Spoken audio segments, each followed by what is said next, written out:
Who would have thought after nearly 30 years, Resident Evil franchise would still be going and potentially releasing their best game yet? Well, with Resident Evil Requiem, that might just be that. But let's find out. Infected.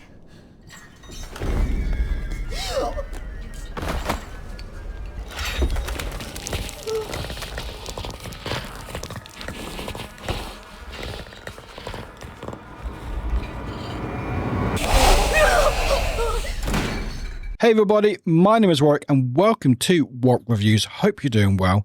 Today we're going to be checking out a really cool preview that I got at Gamescom of Resident Evil Requiem. And I do want to start off by saying a big shout out to Capcom and Nvidia GeForce Now for the opportunity. I really appreciate that.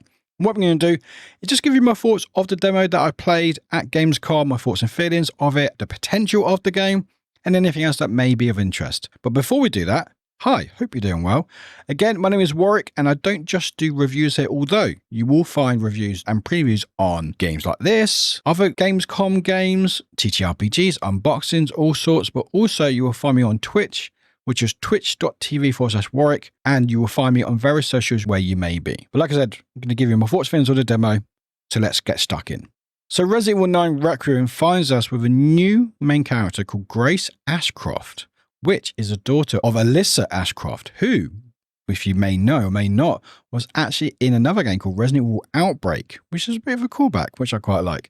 But yeah, we find Grace, and there's not much to find out about the game at the moment. It's not coming out for a few months. What we do know is Grace is going to be the main character, and there's going to be certain settings where she finds herself without any weapons or any sort of things to defend herself at some point in a hospital. Also, a destroyed Raccoon City. So we're going back to that setting after many years away from it. And again, there's not too much to really say outside of what we've been shown so far, and obviously with the demo. But so far, I absolutely loved it. I will say I'm a massive Resident Evil fan. Like, I've grown up with the franchise. So when I started my sting of about a whole 30 years, I've basically been playing this series for that long. Like, I started with Resident Evil 1 on Sega Saturn, and I've just loved the franchise ever since. Obviously been ups and downs with any sort of franchise going for this long, but I just can't believe that I'm sat here right now recording this thinking I just played a preview of a game franchise that's been going for almost 30 years.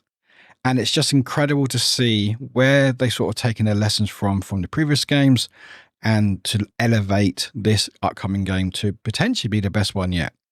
Again, I had a very short playthrough of it. So it was a demo where we find Grace, who's like sort of tied up in sort of this hostel bed in this like either mansion or house. We're not really sure. You see some corridors and some things.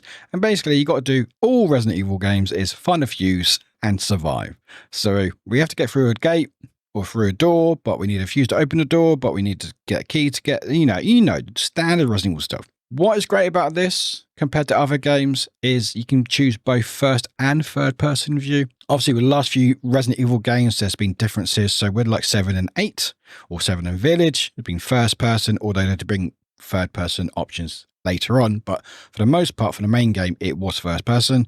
With the remakes, they've been a third person. So what they're doing here from the get-go is offering both first and third person, which gives you both different perspectives in the game. People might have preferences between first and third. It's great to see Capcom actually sort of listen to both sets of fans and offering both choices and sort of saying, hey, if you want a bit of a scary experience, first person. If you want a bit more of a sort of actiony, I guess, more actiony sort of feel or things or less scary, third person. During my playthrough, I was able to chop and change as I needed, which was great to have. So I literally just like quick change, done, and there was no sort of issues or reloading. It went straight into it. It was great. I tried both. It is interesting actually because again, I grew up with Resident Evil, so I'm very much with the third person, the fixed cameras and stuff. And when Resident Evil 7 came out, I wasn't initially that interested because it wasn't first person. I didn't actually play it until after Village came out. So 7 came out, I was like, it's been, you know, sort of franchise has sort of not been around for a while. It's in first person, it feels still different. I'm not really a big fan of first person horrors. And it felt a bit too different. So I actually skipped it at that time. And then Village came out. I was like, you know what? Village seems fun. And it had like sort of, you know, the characters in it and stuff, Lady Demetrius and stuff. And I was like, you know what? I'll give it a go. Played it.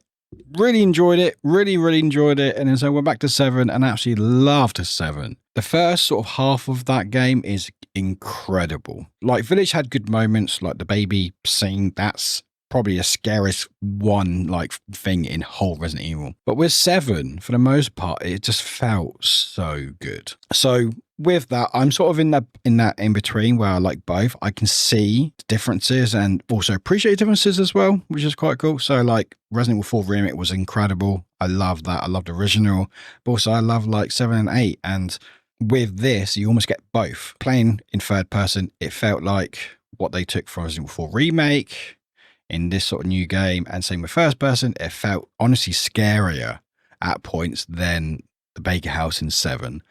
And with scary, obviously we've seen it in the promotional stuff, is this massive creature chasing you. There are many rumors out there saying some of it might be Lisa from Resident Evil 1 Remake. It could be Grace's mum potentially. Who knows? Resident Evil team and Capcom aren't saying anything because of course they want people to speculate.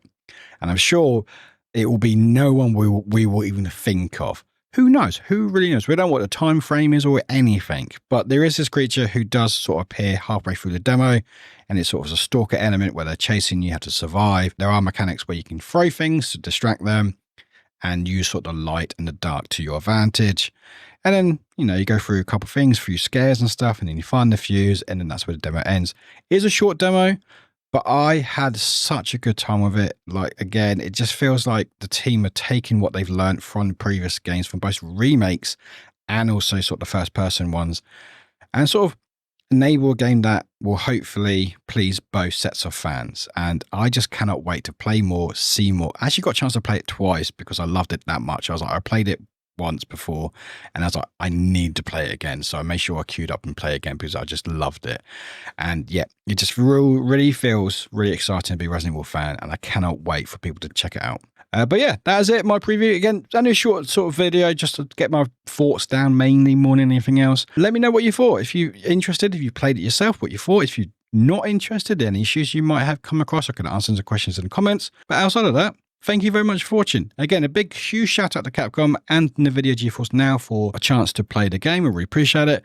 And thank you for watching. Again, my name is Warwick, and you will find reviews and previews on games such as this, on TTRPGs, unboxings, all sorts, and also find me on Twitch, which is twitch.tv/Warwick, and on the various socials where you may be. But thank you so much for watching. Please take care, and we'll see you very soon. Bye-bye.